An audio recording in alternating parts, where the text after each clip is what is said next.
I'm George Galloway, and I want to issue a call for unity for the 10th of February demonstration in Trafalgar Square. It's an appeal for unity and action amongst all those who drive for a living.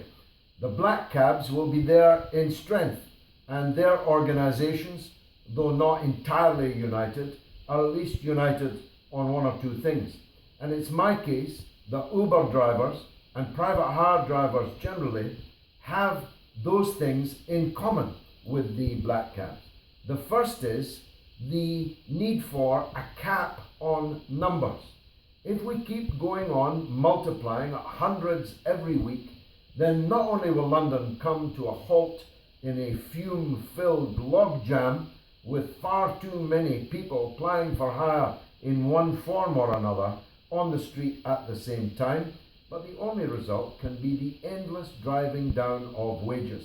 Uber drivers, for example, amongst whom I was just a week or two ago, many of them are working for £5 an hour. This in a city where we're demanding a London living wage of double that, £10 an hour. These Uber drivers have no sick pay, no holiday pay, no rights of any kind. They're employed by people who pretend to be just the manufacturers of a technological app. We can't have that.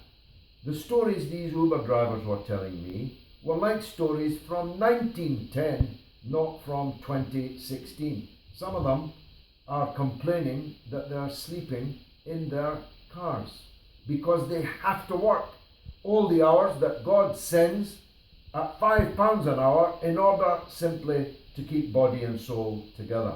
So I'm with the workers, whoever they work for, whether they work for Uber or Addison Lee, or whether they're a one-man business running a black taxi cab.